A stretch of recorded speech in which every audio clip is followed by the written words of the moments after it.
Sudah, identitas sudah, kewenangan mahkamah, Pak. Mahkamah berwenang nanti dinasihatkan oleh mahkamah. Bapak jelaskan apa kerugian hak konstitusional Bapak untuk menjelaskan legal standingnya. Baik, kewenangan Mahkamah Konstitusi berdasarkan pasal... Itu dianggap dibacakan, Pak. Jadi kewenangan dianggap dibacakan, ini akan dinasihati karena sedikit sekali kewenangannya. Nah sekarang Bapak masuk ke legal standing. Kenapa Bapak merasa dirugikan dengan berlakunya norma undang-undang yang dimohonkan pengujian ini? Silakan. Kedudukan pemohon legal standing, pemohon adalah warga negara Indonesia yang berprofesi sebagai advokat dan wira swasta yang memiliki hak konstitusional berdasarkan pasal 27 ayat 1 Undang-Undang Dasar 1945 yang berbunyi segala... Enggak usah dibacakan, Pak. Iya. Bapak jelaskan saja, nih kalau advokat nih harus jelas, yang kecil-kecil kayak begini nih, lisan saja begitu, Pak. Oh, iya. Nah, coba Pak jelaskan ke kami, mengapa Bapak memiliki legal standing? Apa yang dirugikan Bapak dengan norma ini? Bapak jelaskan saja. Berdasarkan pasal 17, huruf H angka 5, ya. Undang-Undang Nomor 14 Tahun 2008 tentang keterbukaan informasi publik yang berbunyi catatan yang menyangkut pribadi seseorang yang berkaitan dengan kegiatan satuan pendidikan formal dan satuan pendidikan non formal. Pasal ini Ya. yang membuat gaduh rakyat Indonesia sekarang ini. Karena ada yang berpendapat bahwa ijazah seseorang... Bukan, Pak. Yang Bapak terangkan ke kami itu kenapa Bapak dirugikan. Urusan orang lain itu Bapak tidak bisa mewakilinya. Karena Bapak tidak menerima kuasa dari orang lain. Sekarang Bapak pemohon prinsipal, Bapak jelaskan mengapa Bapak dirugikan dalam norma ini. Nah, jangan ngambil orang lain, Pak. Ya. Kerugian saya yang saya rasakan itu jelas. Apa itu kerugiannya? adalah ini terjadinya gaduh di mana-mana. Oke. Iya, yang menyebabkan usaha-usaha kami itu sulit. Iya, sering ada demo, kemudian ada perdebatan dan sebagainya. Ya. Yang termasuk kami merasakan bahwa situasi ekonomi dengan adanya ini itu ikut terganggu juga. Oke, jadi Ya, gara-gara ijazah ini terganggu ekonomi, Pak ya? Iya, betul. Oke, lanjut. Ya. Lanjut, apa lagi, Pak? Yang kedua, ini pasal huruf G intinya sama. Ya. Kemudian pasal 18 ayat 2 huruf A sama juga. Oke. Iya, akibatnya sama. Saya kira itu pokoknya. Ya, oke. Yang Sekarang alasan-alasan permohonan, Pak. Posita.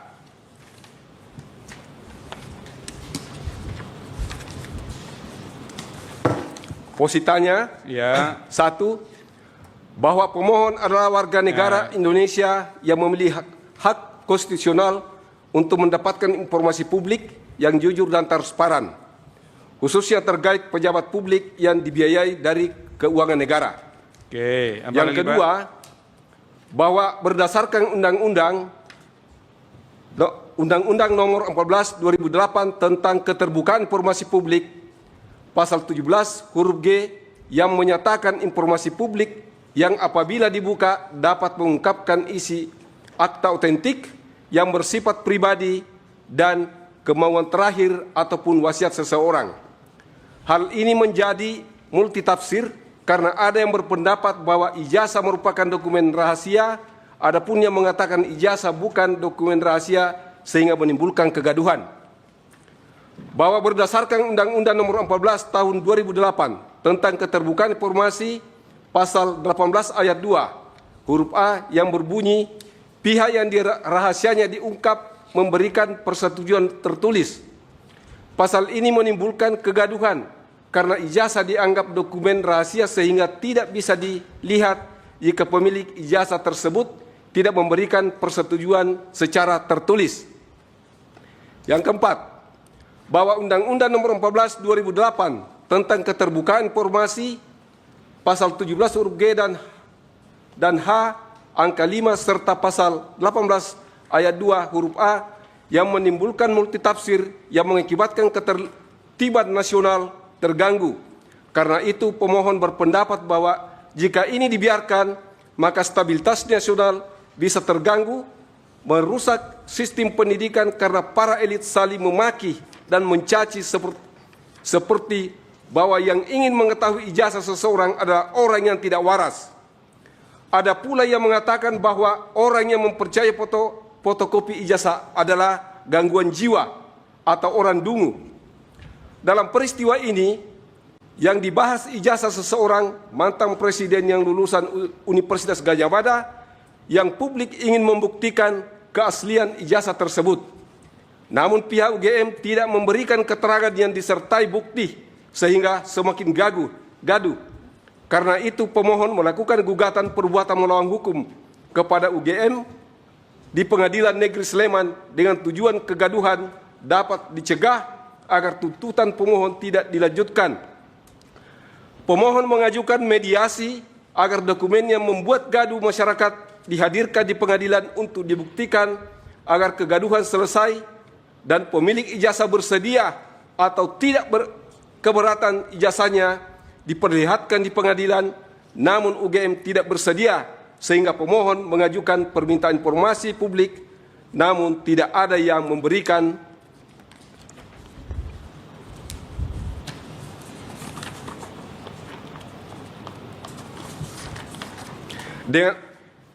Dengan alasan dokumen yang dimohonkan minta adalah dokumen yang dikecualikan. Adapun badan publik yang telah pemohon mohonkan dokumen publik sebagai berikut. Saya kira tak usah dibacakan karena panjang. Ya, nggak usah.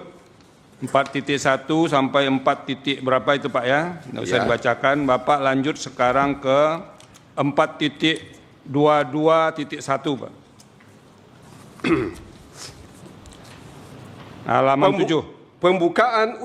Pembukaan Undang-Undang Dasar 45 yang berbunyi, kemudian daripada itu, untuk membentuk suatu pemerintah negara Indonesia yang melindungi segenap bangsa Indonesia dan seluruh tumpah darah Indonesia, dan untuk memajukan kesejahteraan umum, mencerdaskan kehidupan bangsa, dan ikut melaksanakan ketertiban dunia yang berdasarkan kemerdekaan, perdamaian abadi, dan keadilan sosial.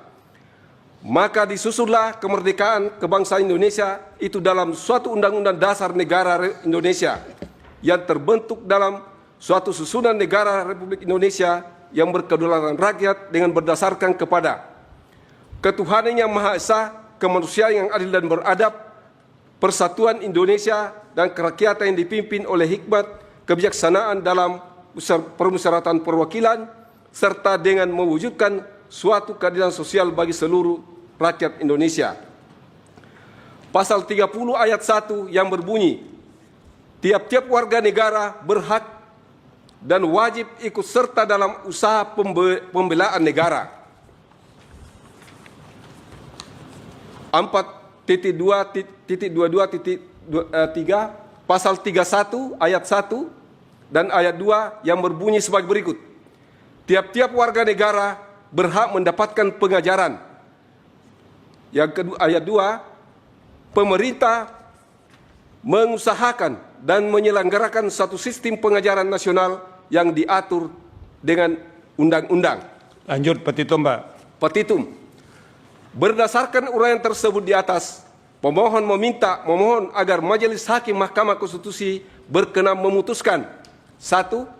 Mengabulkan permohonan pemohon untuk seluruhnya, menyatakan Undang-Undang Nomor 14 Tahun 2008 tentang keterbukaan informasi publik pasal 7 huruf G yang berbunyi, informasi publik yang apabila dibuka dapat mengungkapkan isi akta otentik yang bersifat pribadi dan kemauan terakhir ataupun wasiat seseorang adalah informasi yang dikecualikan. Tetapi skripsi, ijazah seseorang pejabat, mantan pejabat negara, dan atau semua yang telah digaji dengan menggunakan uang negara tidak termasuk dokumen yang dikecualikan dan dapat diminta jika dibutuhkan keabsahannya oleh publik. Yang kedua, menyatakan Undang-Undang Nomor 14 Tahun 2008 tentang keterbukaan informasi huruf H angka 5 yang berbunyi, catatan yang menyangkut pribadi seseorang yang berkaitan dengan kegiatan satuan pendidikan non formal dan satuan pendidikan non formal merupakan dokumen dikecualikan, tetapi skripsi, ijazah seseorang, ijazah pejabat, mantan pejabat negara, dan atau semua yang telah digaji dengan menggunakan uang negara tidak termasuk dokumen yang dikecualikan dan dapat diminta jika dibutuhkan keabsahannya oleh publik. Pasal 18 ayat 2 huruf A yang berbunyi, pihak yang rahasianya diungkap memberikan persetujuan tertulis dan atau jika rahasianya diungkap memberikan persetujuan tertulis, tetapi skripsi ijazah seorang pejabat, mantan pejabat negara, atau semua yang telah digaji dengan menggunakan uang negara tidak termasuk dokumen yang dikecualikan dan dapat diminta jika dibutuhkan diuji keabsahannya oleh publik sehingga tidak memerlukan persetujuan tertulis dari pemiliknya. Menyatakan bahwa skripsi ijazah yang dimiliki oleh pejabat publik strep ASN bukan dokumen yang dikecualikan dan dikeluarkan dari pasal 17 huruf G dan H angka 5. 3. Menyatakan bahwa baik skripsi, ijazah maupun surat keterangan lainnya yang bukan termasuk dokumen dikecualikan berdasarkan Undang-Undang Nomor 14 Tahun 2008 Pasal 17 bagi pejabat publik, ASN atau pegawai pejabat BUMN baik yang masih aktif maupun sudah pensiun dan dapat diminta oleh publik jika dokumen tersebut digunakan untuk dipelajari, diperiksa karena dicurigai atau oleh instansi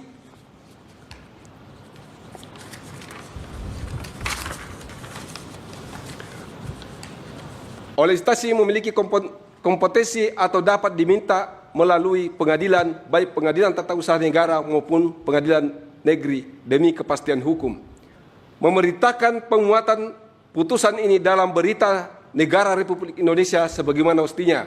Apabila Mahkamah Konstitusi berkenan berpendapat lain, mohon putusan seadil-adilnya. Terima kasih Pak Komardin sudah menyampaikan pokok-pokok permohonan. Tapi Bapak belum pernah baca peraturan Mahkamah Konstitusi nomor 7 tahun 2025 ya?